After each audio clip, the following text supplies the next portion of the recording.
Assalamualaikum warahmatullahi wabarakatuh. Alhamdulillahilladzi anzala 'alaina al-Qur'an wa 'allamana al-bayan. Wassalatu wassalamu ala sayyidil anam wa ala alihi wa ashabihi al-kiram. Anda pengurusi Profesor Datuk Muhammad Ridwan, Saudara Hamidi Abdul Manan, saudara pimpinan dan hadirin hadirat, semoga sekalian sejahtera dalam limpahan rahmah dan barakah. Alhamdulillah, kita sampai ke siri ke-74 dengan mengangkat tema tentang kehilangan hikmah, buta sejarah dan kufur nikmat, sebagaimana yang diisyaratkan dalam surah Ibrahim ayat 4 hingga 7. A'udzubillahi minasyaitonir rajim. Bismillahirrahmanirrahim. Wa ma arsalna mir rasulin illa bilisani qaumihi liyubayyina lahum fayudillu Allahu man yasha' wa yahdi man yasha' wa huwal azizul hakim. ولقد أرسلنا موسى بآياتنا أن أخرج قومك من الظلمات إلى النور وذكرهم بأيام الله إن في ذلك لآيات لكل صبار شكور. وإذ قال موسى لقومه اذكروا نعمة الله عليكم إذ أنجاكم من آل فرعون يسومونكم سوء العذاب ويذبحون أبناءكم ويستحيون نساءكم وفي ذلكم بلاء من ربكم عظيم وإذ تأذن ربكم لئن شكرتم لأزيدنكم ولئن كفرتم إن عذابي لشديد. Ayat keempat, wa ma arsalna mir rasulin illa bilisani qaumihi liyubayyina lahum fayudillullahu man yasha' wa yahdi man yasha' wa huwal azizul hakim, menyerahkan persoalan bahasa.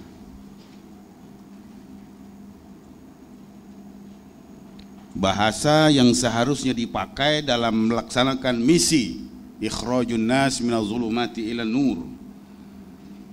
Bahasa yang seharusnya dipakai dalam konteks membebaskan umat dari kegelapan kepada cahaya.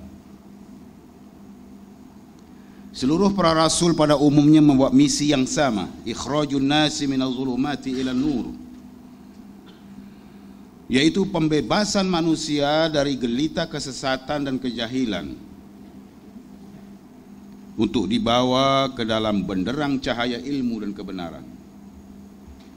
Az-zulumat saya artikan sebagai gelita kesesatan kejahilan. An-nur saya artikan sebagai benderang cahaya ilmu dan kebenaran. Misi profetik itulah yang kita sebut sebagai misi tahriri tanwiri, pembebasan dan pencerahan. Untuk itu tentunya diperlukan alat komunikasi yang berkesan. Justru para rasul dan seluruh para pewaris misi para rasul memang harus komunikatif, artikulatif. Ayat 4 surah Ibrahim menyebut bahwa alat komunikasi terbaik adalah bahasa ibunda kaum itu sendiri, lisanul qaum. Wa ma arsalna mir rasulin illa bilisani qaumihi. Kami tidak utus rasul melainkan dengan bahasa kaumnya.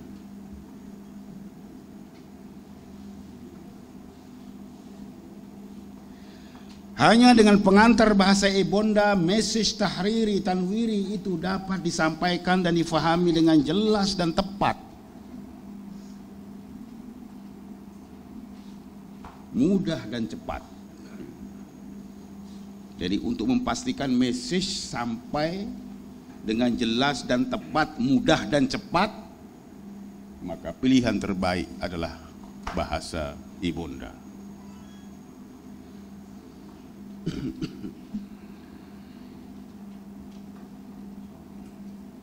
Bahasa dalam konteks ini tidak hanya asal bahasa ibunda, tapi harus dipertimbangkan juga kesesuaian kata-kata dan bentuknya dengan tahap kemampuan khalayak memahaminya. Ya. Untuk membangun dan mendidik bangsa Melayu misalnya harus dipakai bahasa Melayu. Tapi bukan asal bahasa Melayu yang sesuai dengan khalayak yang menjadi sasaran. Ini yang disebut oleh Abdullah Yusuf Ali, if the object of a message is to make things clear, it must be delivered in the language current among the people. It must be delivered in the language current among the people. Yang current. Ya. Tak boleh pakai bahasa purba. Ya. Kena bahasa Melayu masa kini.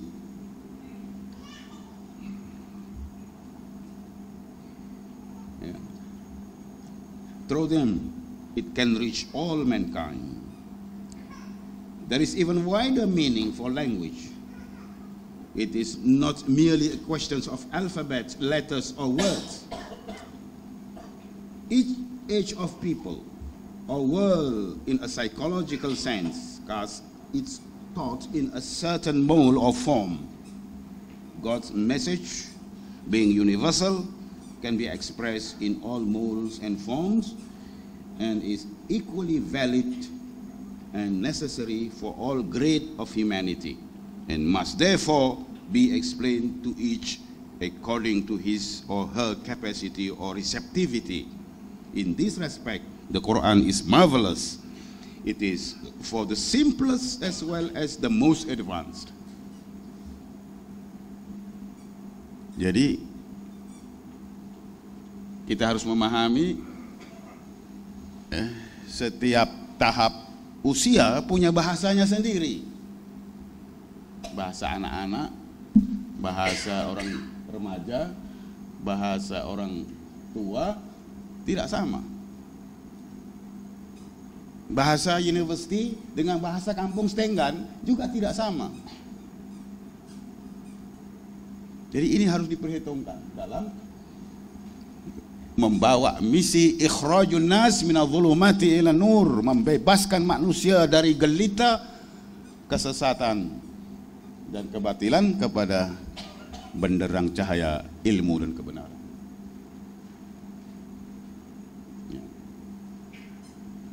Anak-anak sekarang misalnya dah tak paham bahasa orang dulu-dulu, itu harus diambil kira. Ya. Menahan lokah di pergentingan.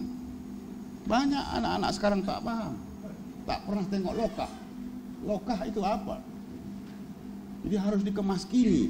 Menahan lokah di pergentingan itu harus diganti dengan mendirikan tol di Lebuh Raya. Nah, itu baru orang paham. Orang sekarang jadi paham. Keras-keras kerak nasi. Anak-anak sekarang tak paham. Sebab anak-anak sekarang tak pernah tengok kerak nasi. Maknya tanak nasi tak berkerak. Pasal mereka sudah menggunakan peralatan modern yang tak meninggalkan kerak.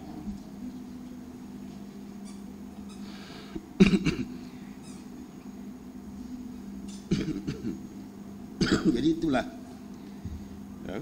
dan begitulah sebenarnya bahasa Al-Quran. Bahasa Al-Quran itu sesuai untuk semua peringkat dan semua golongan.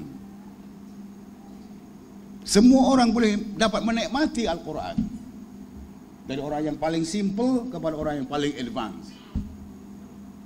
Itulah yang disebut bahwa in this respect the Quran is marvelous. It is for the simplest as well as the most advanced. Bagi yang memahami Al-Quran. Yang tak paham apa aja. Dalam melaksanakan misi pembebasan dan pencerahan tersebut, semua rasul memakai bahasa pengantar, bahasa ibunda kaum masing-masing. Ketetapan tersebut dibuat oleh Allah sendiri berasaskan ilmu dan hikmah ketuhanannya. Jadi pemilihan bahasa ibunda ya, sebagai pengantar misi, gerakan misi pembebasan dan pencerahan umat, itu adalah ketetapan Tuhan berasas kepada hikmah kebijaksanaan Tuhan sendiri. Jadi jangan dicabar, jangan dicabar kebenaran ini.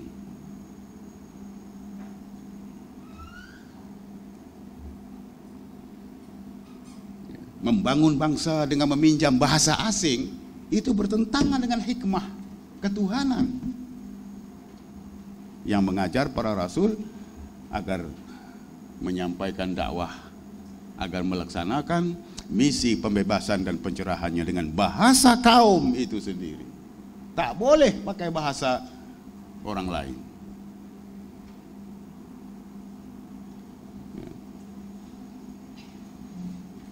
Ayat 4 tersebut ditutup dengan menyebut dua nama indah Tuhan, Al-Aziz dan Al-Hakim. Wa huwal Azizul Hakim. Maha berkuasa lagi maha bijaksana. Artinya Tuhan maha berkuasa melaksanakan segala kehendaknya dan maha bijaksana dalam segala perbuatan, tindakan dan ketetapannya, termasuk ketetapannya mengutus para rasul dengan bahasa kaum mereka. Ini wisdom ketuhanan, memilih bahasa ibunda sebagai bahasa pengantar pembangunan umat, itu adalah wisdom ketuhanan, jangan dicabar.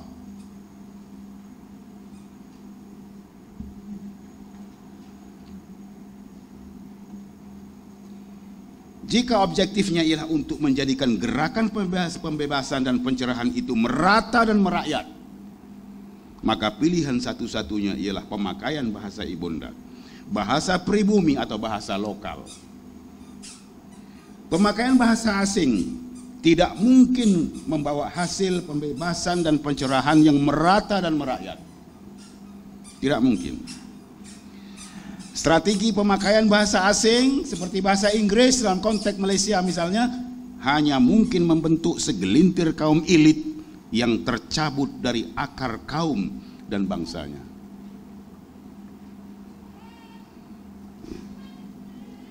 Karena itu pemilihan bahasa asing sebagai pengantar pendidikan rakyat adalah suatu penyimpangan dari hikmah dan sekaligus menolak kebijaksanaan Tuhan yang maha hakim, yang maha bijaksana, yang telah mengutus semua rasulnya dengan bahasa kaum mereka masing-masing. Mempelajari bahasa asing memang tidak ada, memang ada justifikasinya.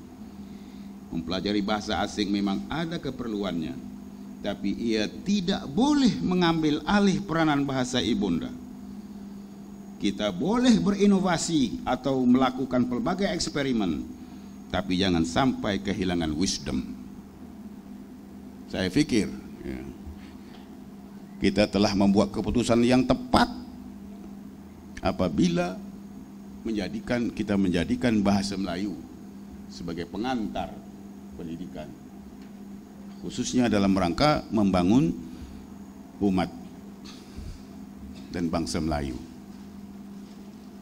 Tiba-tiba ada orang tua tak dapat ilham dari mana, nak merosakkan sistem yang telah berjalan, kesepakatan yang telah berjalan sekian lama. Dan yang herannya, semua ramai yang setuju. Orang-orang politik dari parti tertentu setuju semua. Memang dasar politik dikir barat. Bila tukang karut mula berkata sesuatu, yang lain pun ikut. Jadi politik zaman itu adalah politik dikir barat. Saya anggap begitu. Tak ada satu suara yang menentangnya. Semua setuju. Pasal Ini politik di Barat begitu aturannya. Siapa yang tak ikut tukang karut, dia akan tersingkir dari pasukan di Barat. Tak boleh pakai sedikata sendiri. Ya. Mari kita adik kakak pakak bunuh bahasa Melayu. Mari kita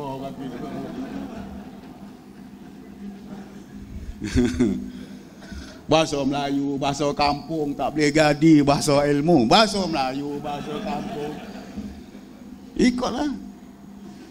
Bahasa Inggris, bahasa ilmu, bahasa dunia antara bangsa.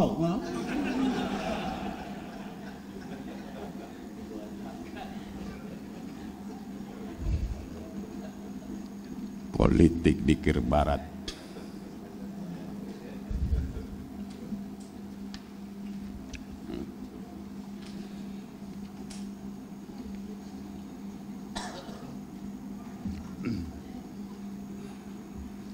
Politik zaman itu, ya. Nah, zaman sekarang sedang teruji. Nah, ikut tukang karut ke tidak? Sedang kita saksikan. Kalau dulu memang begitulah. Sekarang kita masuk ayat kelima tentang Musa alaihissalam dan misi profetiknya. Ayat 5 surah Ibrahim merumuskan dua misi utama pengutusan Nabi Musa alaihissalam. Dua misi besar Nabi Musa. Pertama, membebaskan kaumnya dari gelita kesesatan dan kejahilan dan membawa mereka kepada benderang cahaya ilmu dan kebenaran. Itu yang diungkapkan dengan ayat an akhrij qaumaka minaz zulumati ilan nur. An akhrij qaumaka, hendaklah kamu keluarkan, hendaklah kamu bebaskan kaummu dari kegelapan kepada cahaya. Itu misi pertama. Misi kedua, mengingatkan mereka dengan hari-hari Allah, ayyamillah. Jadi yang harus di-highlight, digarisbawahi dan diserlahkan ialah kalimat ayyamillah, hari-hari Allah. Itu apa? Hakikatnya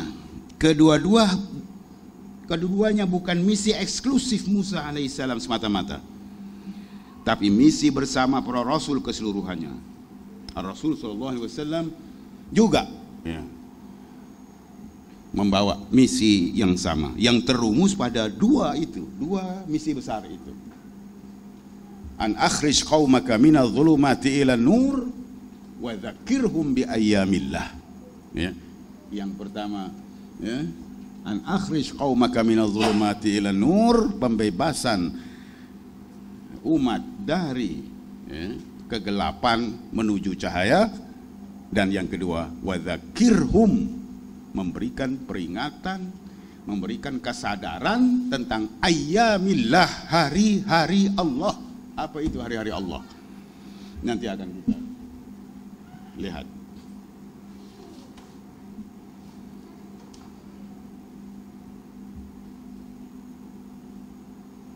Message mereka memang rata-rata bersifat dan bersemangat liberatif dalam pengertian pembebasan manusia dari segala bentuk zulumat. Kata zulumat yang berarti kegelapan itu disebut dalam bentuk jamak atau plural.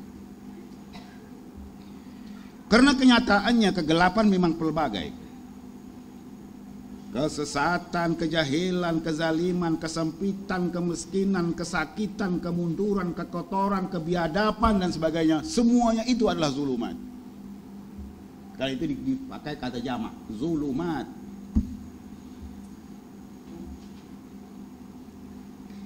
Karena kenyataannya kegelapan itu memang pelbagai. Para rasul adalah pejuang-pejuang misi liberatif transformatif dalam pengertian memimpin umat ke arah kehidupan yang cerah dalam sinaran cahaya petunjuk ilahi yang disebut dalam ayat ini sebagai an-nur. Minaz zulumati ilan nur. Kata an-nur disebut dalam bentuk tunggal, mufrad. Tidak seperti zulumat. Zulumat jamak. Nur mufrad, singular. Kenapa? Zulumat jamak, nur mufrad atau singular. Sebab zulumat itu pelbagai rupa, pelbagai bentuk, tapi an-nur ya, disebut mufrad karena ia merujuk cahaya dari Allah yang Maha Esa. Cahaya kebenaran memang hanya satu. Cahaya yang sebenar hanya memancar dari satu sumber, yaitu Allah Subhanahu wa Ta'ala. Ini tauhidik point of view ya. Pencerahan dan pencerdasan adalah misi profetik yang harus diteruskan dengan melawan gerakan pembodohan yang banyak dilakukan oleh pihak-pihak berkepentingan. Jadi kalau kita ingin setia kepada misi para rasul, maka kita harus siap untuk melawan gerakan pembodohan yang banyak dilakukan oleh pihak-pihak berkepentingan, karena pembodohan adalah sejenis zulumat. Dan umat harus dibebaskan dari zulumat kebodohan. Amalan mengongkong umat dalam kepompong pemikiran sempit kepartaian dan perkauman seperti yang sedang berleluasa ketika ini adalah juga sejenis zulumat yang harus dilawan. Demi penerusan dan pelestarian misi profetik tahriri tanwiri, umat harus dimerdekakan dari segala bentuk pembelengguan dan penindasan politik, ekonomi, dan budaya. Misi kedua Musa alaihissalam dan rasul-rasul lain, termasuk Muhammad sallallahu alaihi wasallam, ialah meratakan kesadaran tentang hari-hari Allah, ya. Tadhkiruhum bi ayyamillah atau wa dzakirhum bi ayyamillah. Yang dimaksudkan dengan hari-hari Allah atau ayyamillah adalah sejarah.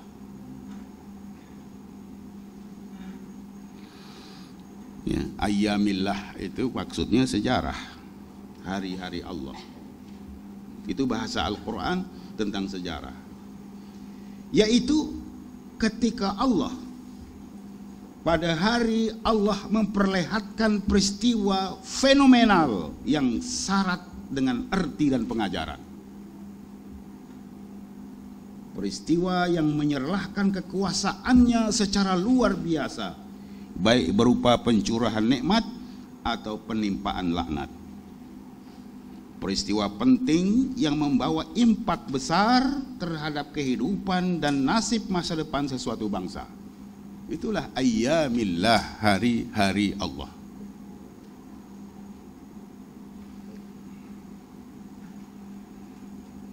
Ya, sebab betul-betul ayyamillah, bukan ayam Allah ni. Ayam Allah, ayam siapa?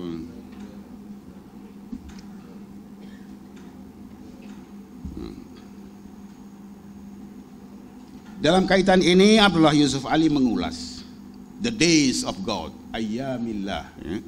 The days of God.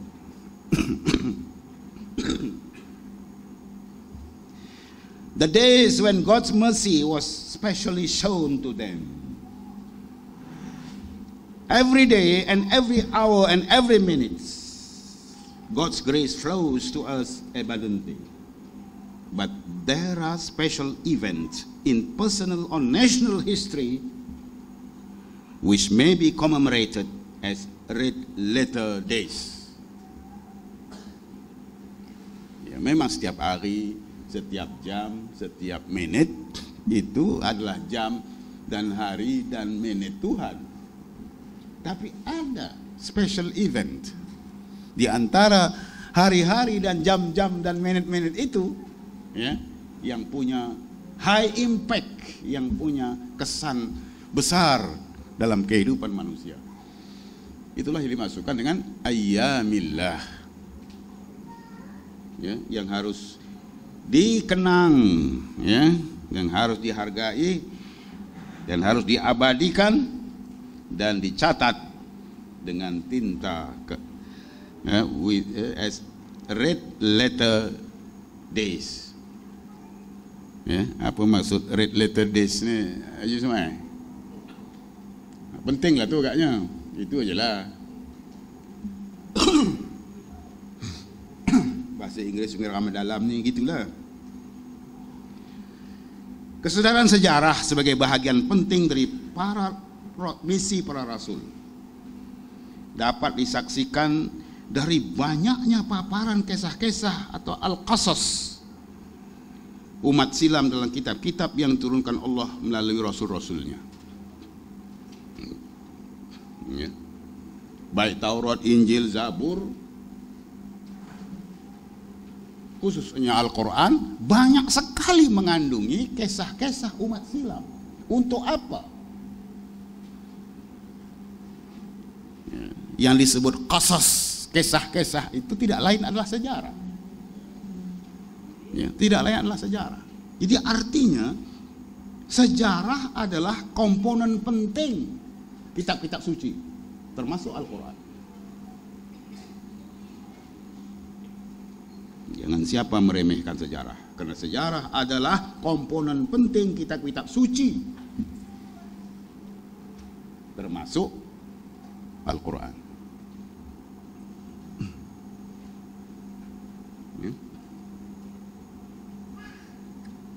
Al-Quran sendiri mengandungi banyak kisah-kisah sedemikian yang semuanya membawa message pengajaran atau ibrah. Ibrah kalau singular, kalau banyak jadi ibar, ya. Pluralnya ibar, singularnya ibrah. Antara ayyamillah sejarah dengan ibar atau ibrah pengajaran ternyata wujud hubungan langsung yang sangat erat. Justru bukan sekedar suatu kebetulan apabila bapak sejarawan Ibnu Khaldun memasukkan dua kata tersebut, ayyamillah dan ibar, dalam judul karya momentalnya Kitabul Ibar. Jadi antara ayyamillah, antara ayyam dengan ibar, ya, antara peristiwa sejarah dengan pengajaran sejarah, ya, itu wujud pertautan yang sangat erat. Karena itu Ibnu Khaldun memasukkan dua kata ini, ayyam dan ibar, dalam tajuk karya sejarahnya yang monumental, yaitu Kitabul Ibar. Itu sebutan singkatnya, Kitabul Ibar. Ibnu Khaldun menulis buku sejarah berjilid-jilid, ya. Yang mukaddimahnya ialah mukaddimah itu yang kita tahu, mukaddimah karya Ibnu Khaldun. Sebenarnya mukaddimah itu adalah bab pertama, bab pendahuluan dari karya besarnya ini. Dia bukan satu kitab tersendiri. Jadi judul lengkapnya Kitabul Ibar wa Diwanil Mubtada wal Khabar fi Ayyam Al-Arab wal Ajam wal Barbar wa man asarahum min dhawis sultanil akbar. Judul lengkap karya sejarah tersebut diterjemahkan oleh Rosenthal sebagai Book of Lessons. Kitabul Ibar itu Book of Lessons, ya, Book of Lessons, an archive of early and subsequent history. Diwanul Mubtada wal Khabar itu diterjemahkan oleh Rosenthal sebagai archive of early and subsequent history. Jadi mubtada dan khabar dalam judul kitab Ibnu Khaldun ini bukan subject and predicate, ya, tapi archive of early and subsequent history, dealing with the political events concerning the Arabs, non-Arabs, the Baburs, and the supreme rulers who were contemporary with them. Bagaimanapun ia lebih terkenal dengan sebutan singkatnya Kitabul Ibar. Ya, Kitabul Ibar yang pendahuluannya adalah mukaddimah. Tapi mukaddimahnya itu lebih terkenal dari seluruh karyanya itu. Ini pelik. Ya. Sebuah karya yang begitu, yang bervolume-volume, berjilid-jilid itu, yang terkenal pendahuluannya. Yang lain itu tak diketahui, tak dipeduli. Tentu ada sebabnya kenapa. Ya. Sebabnya ialah bahwa pemikiran falsafah Ibnu Khaldun itu dipadatkan pada bahagian mukaddimah itu. Pemikiran ide-ide besarnya tentang falsafah sejarah Ibnu Khaldun tertuang pada bahagian mukaddimah itu. Yang lain-lain itu biasa-biasa saja, diambil orang lain, diambil sana sini, ada footnote, ada reference, ada gitu aja. Kecuali tentang sejarah barbar, itu original. Ya, itu original. Belum ada orang tulis tentang sejarah orang-orang barbar nih yang lebih dulu dari Ibnu Khaldun. Ibnu Khaldun yang memulakannya. Yang lain-lain itu diambil dari para sejarawan yang sebelumnya.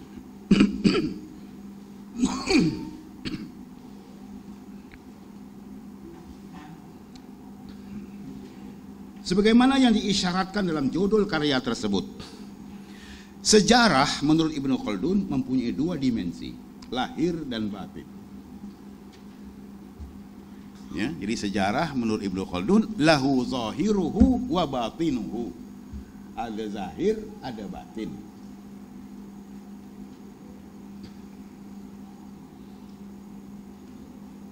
Lahirnya adalah peristiwa-peristiwa nyata yang dilalui oleh sesuatu bangsa atau negara. Itu lahirnya. Peristiwa nyata itu baru lahir. Ya. Nah, keruntuhan suatu dinasti misalnya, itu lahir saja. Ya. Keruntuhan stadium itu lahir saja. Tapi di sebalik lahir itu ada batinnya. Apa di sebalik keruntuhan itu? Ya, di sebalik keruntuhan itu apa? Barangkali rasuah, barangkali ketirisan. Itulah aspek batin dari sejarah. Nak belajar sejarah harus lahir batin. Ya, kita cuma menghafal tarikh-tarikh. Dulu kecil-kecil saya belajar sejarah itu saya ingat ngapet tarikh aja lah. Tapi tidak mengerti apa message peristiwa itu. Melaka jatuh 1511. Ingat 1511-nya itu aja. Tapi macam mana boleh jatuh? Apa asal jatuh? Apa di sebalik kejatuhan itu? Itu tidak dimengerti, tidak dibahas. Bahwa itulah batin sejarah. Jadi kita hanya mementingkan dimensi lahir, tapi tidak mempedulikan dimensi batin yang lebih penting. Ya. Lahirnya adalah peristiwa-peristiwa nyata yang dilalui oleh suatu bangsa atau negara, sementara batinnya ialah pengajaran, sebab musabab, prinsip dan aturan sunnatullah. Kefahaman tentang batin sejarah atau message tersirat di balik peristiwa sejarah itulah yang dinamakan hikmah atau wisdom. Jadi dalam sejarah ada hikmah. Mempelajari sejarah berarti mempelajari wisdom. Kehilangan kesadaran dan kefahaman tentang sejarah berarti kehilangan wisdom, kehilangan hikmah. Tetapi yang harus dibaca bukan cuma yang tersurat, tapi juga yang tersirat. Seperti yang disebut dalam perbilangan orang negeri 9, ya. Jangan tesuek saja dibaca, nan tesirek dibaca juga. Nah, ini orang Jawa cakap Minang. Jadi maaf kalau tajwidnya salah. Jangan tesuek saja dibaca, nan tesirek dibaca juga. Ini wisdom orang Melayu ya. Jangan baca yang tersurat saja, harus dibaca juga yang tersirat. Melayu sudah punya kesadaran seperti itu sejak zaman berzaman. Ya. Jangan cuma baca berita 1 MDB rugi, harus dilihat ya, aspek tersiratnya, batinnya itu, apa di sebalik kerugian itu, apa di sebalik hutang yang berbiliun-biliun itu, siapa orang-orang yang terlibat dalam skandal seperti itu.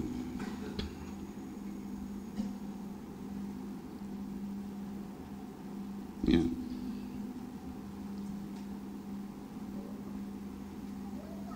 Kefahaman tentang batin sejarah atau misi tersirat di balik peristiwa sejarah itulah yang dinamakan hikmah atau wisdom. Hakikat inilah yang diungkapkan oleh Muhsin Mahdi tentang falsafah sejarah Ibnu Khaldun. Kita baca kata demi kata yang diungkapkan oleh Muhsin Mahdi tentang falsafah sejarah Ibnu Khaldun. The prominent positions of ibrah in the title and in the text point in the same direction. Jadi kata ibrah itu sangat prominent, ya, sangat jelas dan menonjol terserlah dalam judul dan dalam teks. Ibnu Khaldun menulis buku sejarah, tapi dia tidak menggunakan istilah tarikh, dia gunakan istilah ibar. Ya, yang ditulis adalah karya sejarah, tapi dia tidak menggunakan istilah tarikh, yang digunakan istilah ibar. Sebab itulah hakikat sejarah, ibrah, pengajaran dari peristiwa. Kata ibar, ya, ibrah atau ibar itu asalnya daripada abara ya'buru, yang berarti menyeberang. Ya. Asal ibrah itu kata-kata ain ba ra. Abara ya'buru artinya menyeberang. Menyeberang bagaimana? Belajar sejarah berarti menyeberang dari peristiwa kepada makna. Bukan peristiwa itu saja. Kalau dia cuma tahu peristiwanya tapi tidak menyeberang ya, kepada batin, makna dan message yang tersirat, maknanya dia tidak menyeberang. Dia mark time di situ aja. Dia tak sampai pengajaran sejarah kalau tak melakukan penyeberangan dari fakta dan peristiwa kepada makna dan message yang tersirat itu. Barangkali di sini kegagalan pengajaran sejarah, sehingga orang meremehkan sejarah. Ya. A movement from the external of history to its internal nature. Jadi yang namanya history ada dimensi eksternalnya dan ada dimensi internalnya. Ya, yang memenatkan kita selama ini adalah aspek eksternalnya itu. Ya.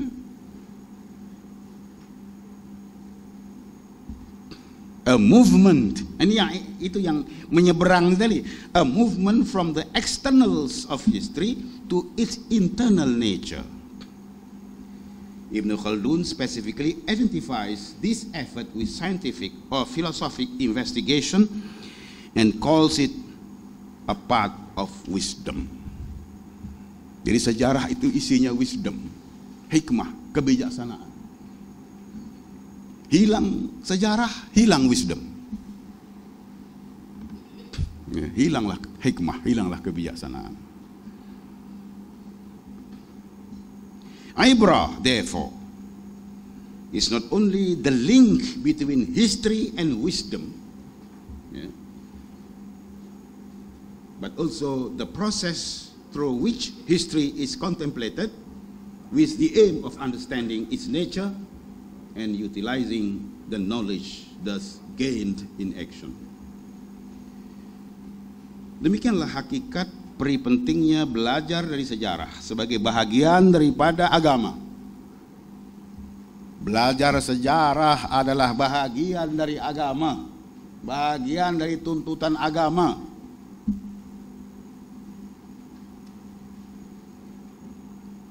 Ya, wa dzakirhum bi ayyamillah. Itu hujahnya. Misi Nabi Musa, ya, misi Nabi Musa ialah, ya, an akhrij qaumaka minadh dhulumati ila nur wa dzakirhum bi ayyamillah, dan peringatkan mereka dengan hari-hari Allah, peringatkan mereka dengan sejarah. Jadi sejarah adalah bahagian dari agama. Mengabaikan sejarah berarti mengabaikan sebahagian dari agama, dan sebahagian yang tidak kecil, karena dalam Al-Quran terdapat kisah-kisah sejarah.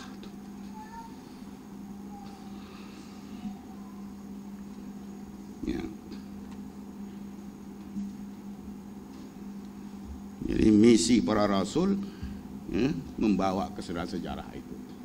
Jadi ilmu Profesor Ridwan nih, ilmu para anbiya, para mursalin tuh, jangan main-main dengan dia. Tapi dia ngajar sejarah apa, Allah Allah.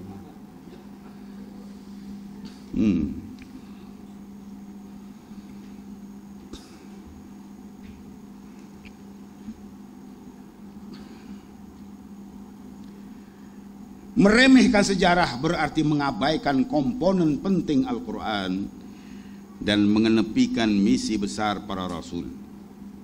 Kegagalan memahami dan menangkap message sejarah pula berarti kehilangan hikmah, kehilangan wisdom. Gagal menangkap message tersirat dalam sejarah berarti kehilangan wisdom, kehilangan hikmah. Malangnya, ramai kalangan ulama dan fuqaha sendiri. Ini saya ambil dari Ar-Raisuni. Ya. Ar-Raisuni yang berkata begini.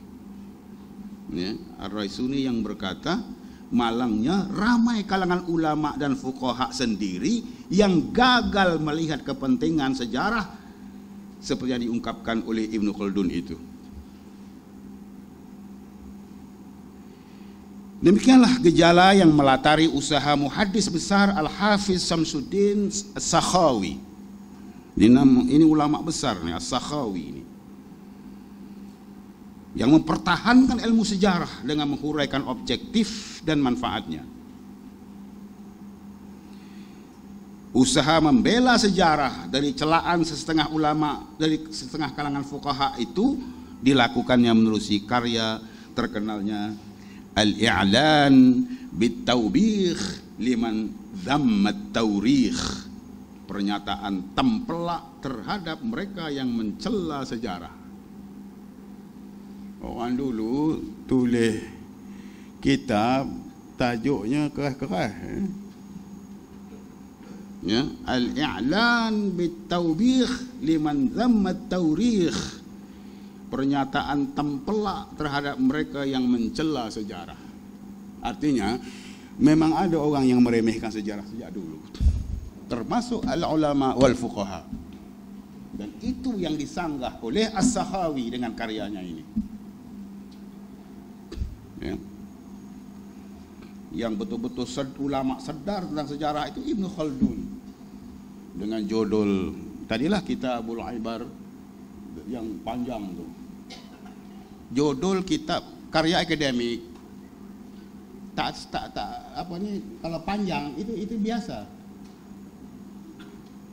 ya. Biasa kalau judul karya akademik panjang. Yang pendek itu novel. Shit. Muntah. Satu kata. Jadi kalau menulis karya akademik jangan cuma sepatah begitu, nanti orang sangka novel.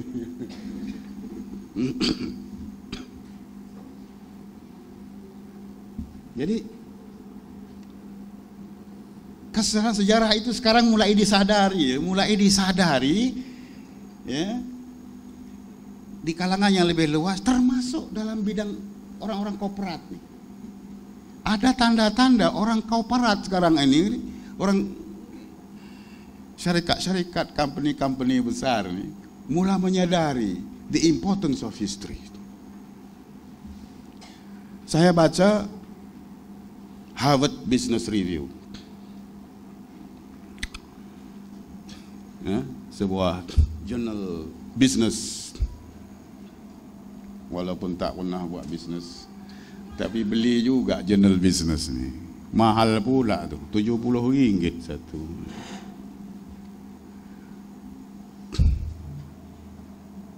Dalam satu artikel dibahas tentang pentingnya, ya, warga sebuah organisasi, terutama pemimpin-pemimpinnya, mengetahui sejarah organisasi itu, sejarah company itu, sejarah syarikat itu. Orang ABIM harus tahu sejarah ABIM. Orang Wadah harus tahu sejarah Wadah. Orang PKPM harus tahu sejarah PKPM. Emas. Pasal apa? Ya, hujah penulis ini ialah, how can you know where you are going if you don't know where you have been?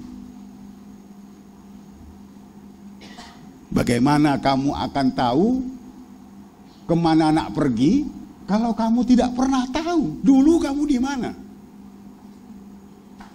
How can you know where you are going if you don't know where you have been?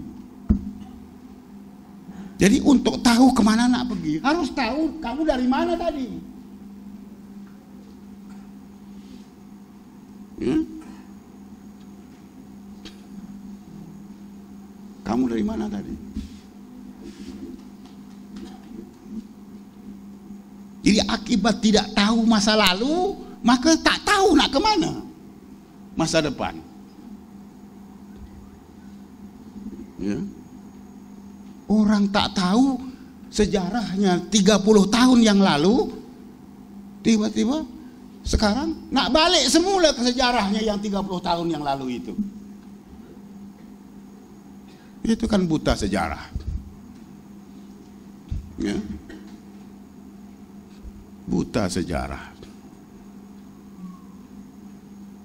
Akibat tidak tahu masa lalu, ya, maka mereka tanpa sadar, ya, bukan ke depan, balik, ya, where they have been 30 years ago. Pasal dia tak tahu tentang 30 years ago. Ya, how can you know where you are going if you don't know where you have been?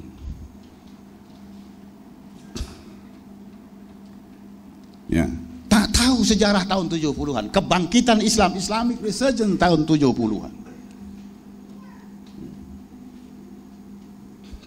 Itu suatu bencana besar. Ya. Karena nanti, ya, kita dituntut sebenarnya untuk mensyukuri, ya, sejarah yang mengandungi nikmat dan sabar dengan sejarah yang mengandungi bencana. Kita lihat seterusnya. Nilai sabar dan syukur. Ternyata tidak semua orang memahami erti dan kepentingan ayyamillah atau sejarah. Ayat 5 menyebut, ya, bahwa secara khusus golongan yang mampu memahami sejarah sebagai ayat atau tanda kekuasaan Allah. Ya. sejarah sebagai ayat. Ya, memahami sejarah sebagai ayat. Ayat itu artinya tanda. Tanda apa? Tanda kekuasaan Allah. Mereka lah yang disebut sebagai golongan sabar dan syakur, ayat 5. Wa fi ayat 5. Inna fi dzalika laayatin likulli sabarin syakur. Yang mampu ya, memahami arti dan kepentingan ayyamillah adalah mereka yang disebut sebagai sabar dan syakur itu, yaitu mereka yang mampu memahami sejarah sebagai ayat atau tanda kekuasaan Allah.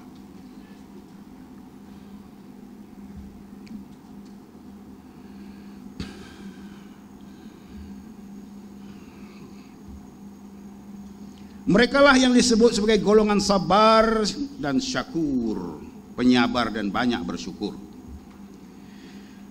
Dalam ayyamillah, dalam sejarah, ada sejarah pahit yang harus dibaca sebagai tanda tuntutan agar bersabar. Di samping ada pula sejarah manis yang harus dibaca sebagai tanda tuntutan bersyukur.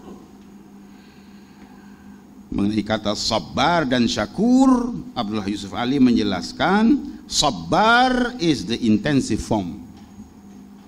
Itu penyabar, sesangatlah kalau disebut sabar tuh. Demikian juga syakur.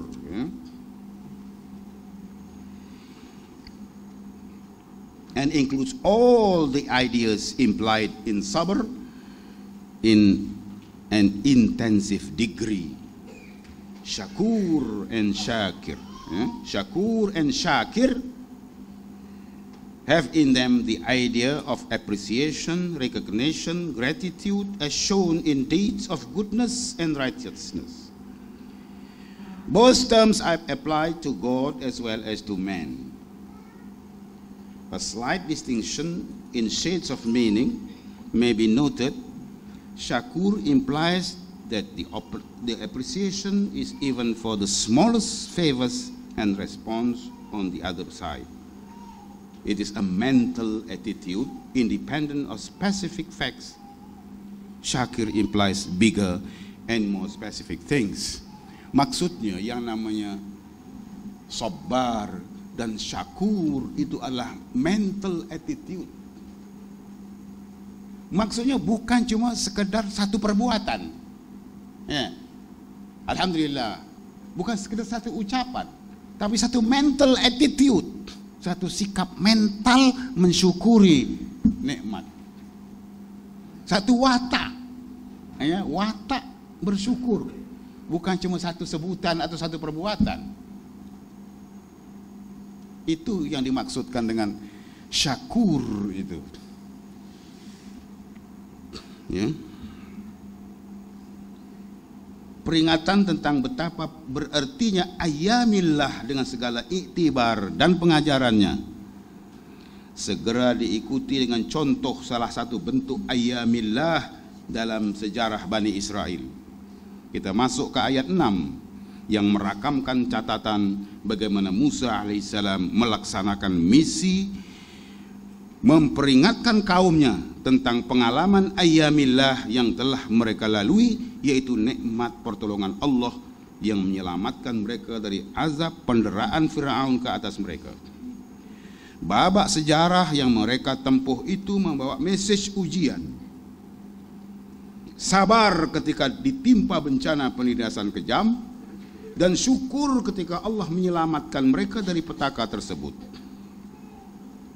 Bencana yang berupa kerja paksa di luar keupayaan, penyembelihan anak-anak lelaki karena ditakuti akan muncul dari kalangan mereka wira penggugat kekuasaan Firaun, dan pembiaran anak-anak perempuan hidup untuk dihina dan ditindas memang suatu ujian berat.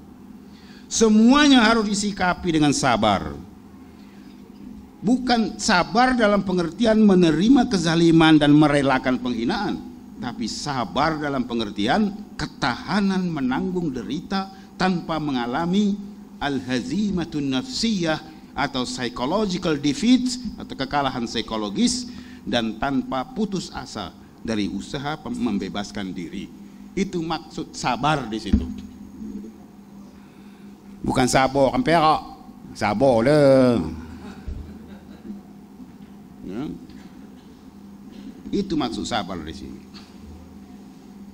Pengalaman pahit tersebut seharusnya menyadarkan mereka betapa berartinya nikmat pertolongan Allah menyelamatkan mereka dengan cara yang di luar perkiraan semua. Nikmat penyelamatan ilahi itu seharusnya disyukuri selamanya dari generasi ke generasi. Justru tanpa nikmat pertolongan Allah tersebut, nasib dan sejarah hidup mereka kekal sebagai kasta hamba yang hina, diperas dan ditindas, dihempas dan dipulas. Jadi dalam sejarah Bani Israel itu ada dua.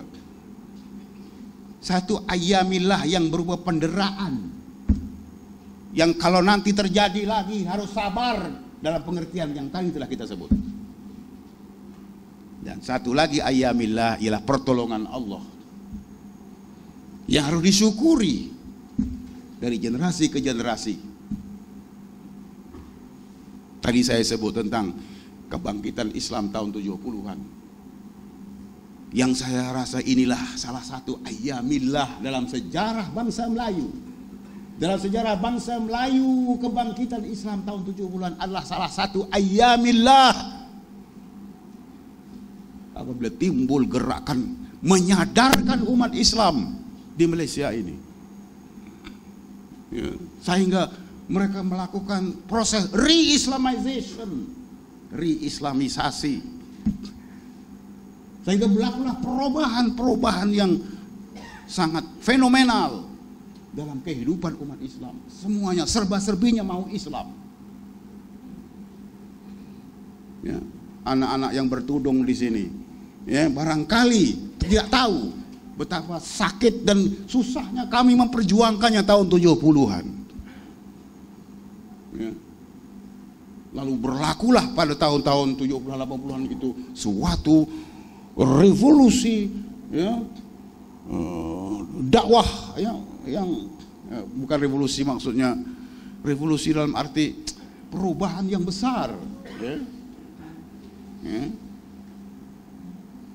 Orang bertudung. Generasi sekarang tidak tahu. Dia lahir-lahir sudah dia nampak emaknya dah bertudung. Dia lahir dah dia tengok emaknya dah bertudung. Kalau generasi saya, ya, lahir-lahir emaknya macam bini-bini menteri, tanam menteri. Ya, sanggulnya besar bakui durian. Saya tak ngata orang, saya ngata generasi tahun 70-an dulu. Ya. Begitu keadaannya ketika itu. Termasuk yang mereka yang mengambil Islamic Studies ke Universitas Malaya, atau mereka yang mengaji di Al-Azhar. Nah, saksinya Prof. Ridwan. Nah, dia pakar ayyamillah. Saya tumpang berani beliau aja.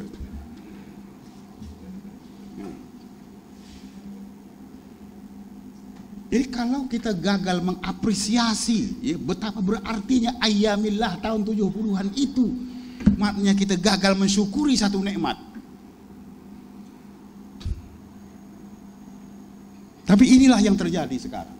Generasi sekarang, ya, sudah hilang keseruan sejarah, tidak tahu menilai betapa berartinya Islamic Resurgence, as-sahwah al-islamiyah tahun 70-an yang dipelopori oleh Anwar Ibrahim. Lalu Anwar Ibrahim diremehkan. Siapa kamu meremehkan dia? Sebagai wira kebangkitan Islam tahun 70-an itu. Tanpa dia gerakan kita tidak seperti ini. Tapi itulah akibat buta sejarah, lalu kita gagal untuk bersyukur sebagaimana mestinya.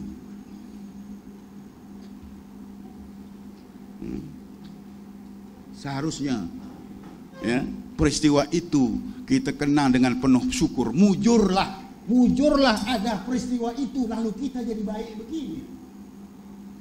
Kalau tidak berlaku fenomena kebangkitan Islam tahun 70-an itu, kita entah di mana sekarang. Jangan-jangan tafsir maudhu'i pun tak ada. Kalau tidak karena ya, berkat kebangkitan Islam tahun 70-an itu. Barangkali kita sedang ya, berpesta di mana-mana. Ya. Kita tak jadi sebaik ini. Ya. Ini yang baik-baik ini berkat dari peristiwa tahun 70-an itu. Ya. Kalau tak ada peristiwa itu, tak tahu jadi apa kita. Ya. Waktu itu tahun 60-an, akhir 60-an saya masuk maktab perguruan bahasa. Ya, dari sekolah agama masuk maktab perguruan bahasa tahun 60-an. Masya Allah, suatu cultural shock. Ya.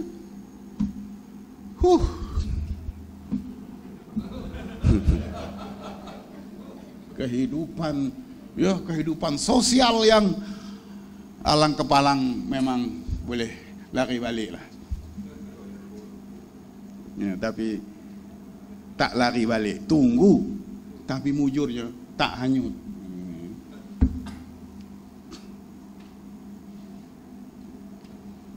Takdirnya tidak ada kebangkitan Islam tahun itu.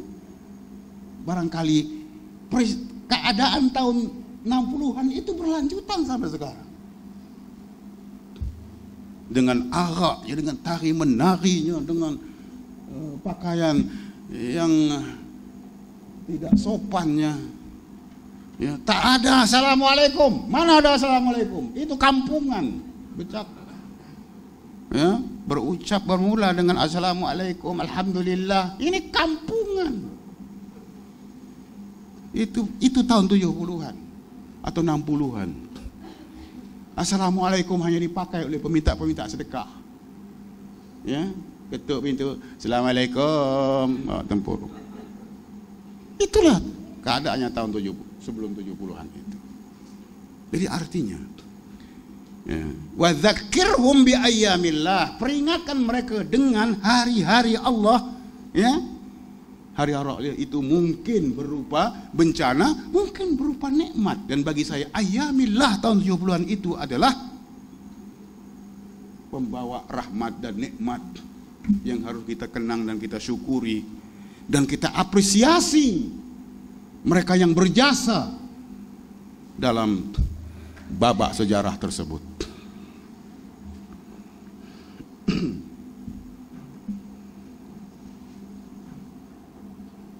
Demikianlah Al-Quran mengajarkan dua nilai penting, sabar dan syukur, yang memang sentiasa relevan sepanjang hayat. Karena hidup manusia bila-bila dan di mana-mana pun tidak lekang dari dua pengalaman, sama ada dikurniai nikmat atau ditimpa musibah. Dengan demikian, dua nilai inilah yang harus dihayati silih berganti. Syukur ketika mendapat nikmat, sabar ketika ditimpa musibah. Itu pentingnya dua nilai ini. Sabar, syukur, sabar, syukur, sabar, syukur. Ya. Fahmi kalau dapat anak lagi, dapat bagi nama satu sabar, satu lagi syukur.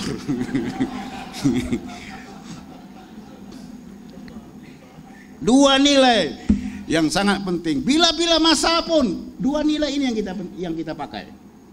Dapat nikmat, syukur. Ditimpa musibah, sabar. Memang tak lekang. Dua nilai ini takkan pernah lekang dari kehidupan manusia. Betapa agungnya nilai syukur diungkapkan pada ayat 7 dalam bentuk deklarasi ketuhanan yang mengumandang sepanjang zaman tentang keberuntungan orang yang bersyukur. Deklarasi janji Allah yang disampaikan dalam nada yang tegas, wa idz ta'adzana rabbukum la in syakartum la azidannakum wa la in kafartum inna adabi lasyadid. Ini kan suatu deklarasi yang mengumandang sepanjang zaman, ya, deklarasi janji Allah yang disampaikan dengan nada tegas dan pasti, la azidannakum. Dua takkid lam dan nun, ya.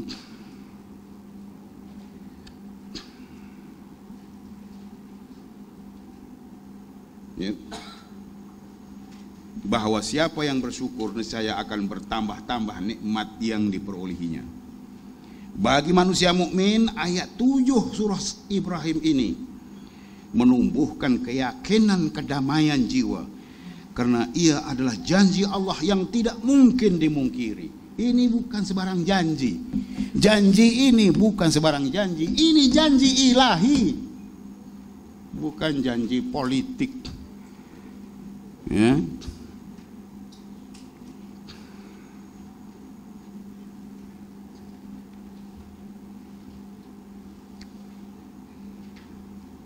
Di samping itu, ia juga menumbuhkan kewaspadaan yang tinggi dalam penggunaan nikmat.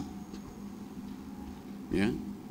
Kewaspadaan yang tinggi dalam penggunaan nikmat. Menggunakan nikmat harus dengan penuh rasa waspada. Dengan semangat syukur, ia tidak akan menyalahgunakan nikmat untuk tujuan jahat, kotor dan curang. Dan tidak juga menggunakannya dengan motif memperaga dan membanggakannya di hadapan khalayak. Jika nikmat digunakan dengan cara yang diridai Allah dan disenangi manusia, akan wujud masyarakat sejahtera dan berkebajikan.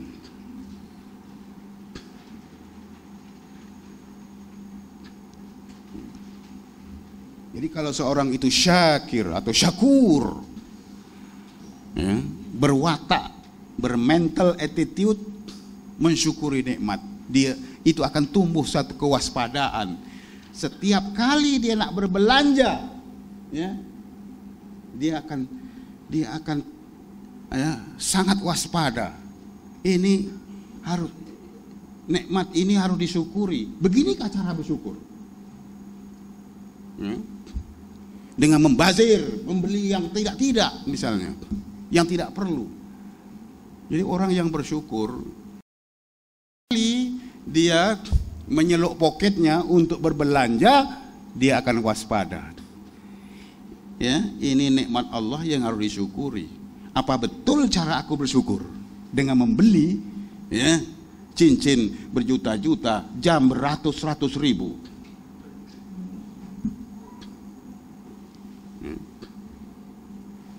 Hanya untuk diperagakan di hadapan khalayak.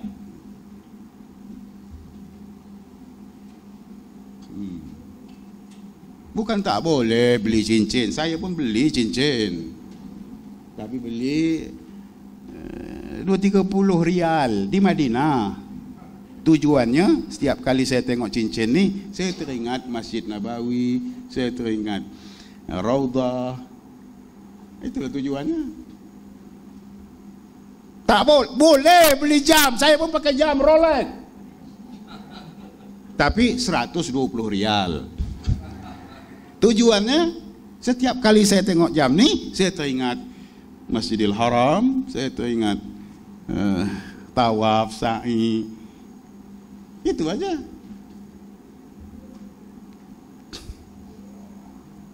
Bukan tak boleh, tapi tujuannya untuk apa?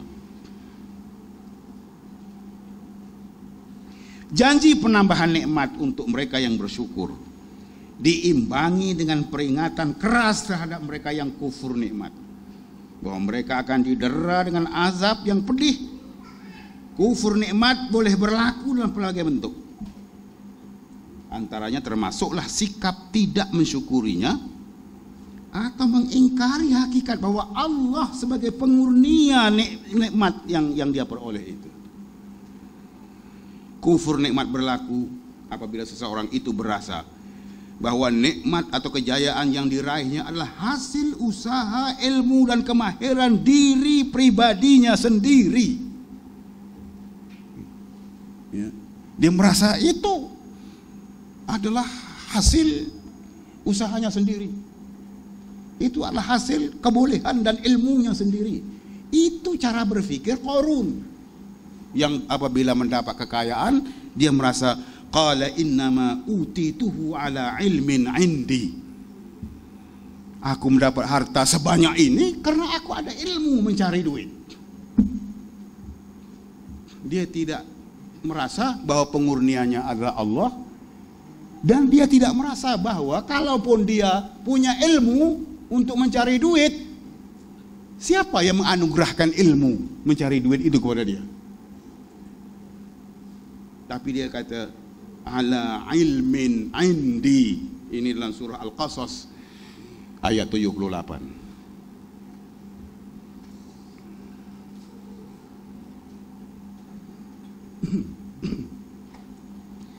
Seolah-olah kemampuan dan keupayaan dirinya itu bukan nikmat kurnia Allah. Kufur nikmat juga boleh berlaku apabila ia disalahgunakan untuk tujuan memenuhi nafsu, melakukan kerosakan atau fasad, atau motif membangga-bangga diri di hadapan khalayak.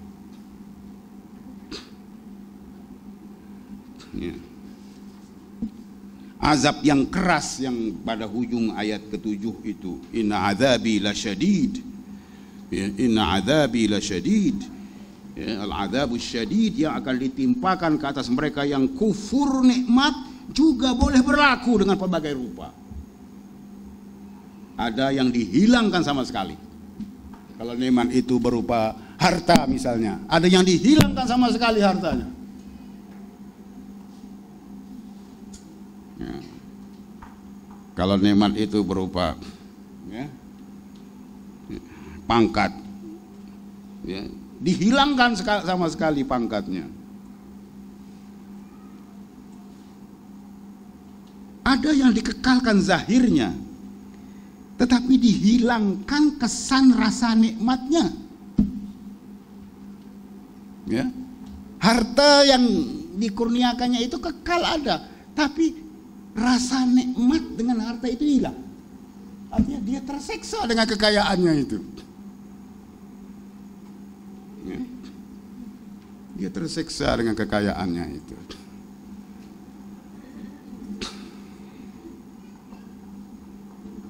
Ya. Ada yang dikekalkan wujudnya, tapi hakikatnya menjadi beban yang menyiksa dan mendera. Ya, duit banyak, istri cantik, tapi kadang-kadang menyusahkan. Ya, duitnya menyusahkan dia, istri cantiknya itu menyusahkan dia. Lagi-lagi dia. Ada saja perilakunya yang menyusahkan, statement-statementnya yang tak kena. Ya, seharusnya istri cantik itu kan nikmat. Ya, tapi masih ada dikekalkan istri cantik itu dan masih cantik, tapi makin lama makin menyusahkan. Ya Tuhan tak ambil, Tuhan tidak tarik zat ya lahir nikmat itu, tapi jadi beban, berubah jadi beban yang menyusahkan. Ya. Azabilah syadid itu mungkin dalam bentuk itu. Mungkin dalam bentuk itu. Ya. Dan ada pula azab yang ditangguhkan ke suatu masa, sama ada di dunia atau di akhirat. Yang pasti kufur nikmat tidak akan terlepas dari pembalasan. Syukur atau kufur, manfaat dan akibatnya kembali kepada manusia sendiri. Allah tidak beruntung karena disyukuri dan tidak rugi karena dikufuri. Disyukuri atau dikufuri, Allah tetap maha kaya lagi maha terpuji. Terima kasih. Assalamualaikum warahmatullahi wabarakatuh.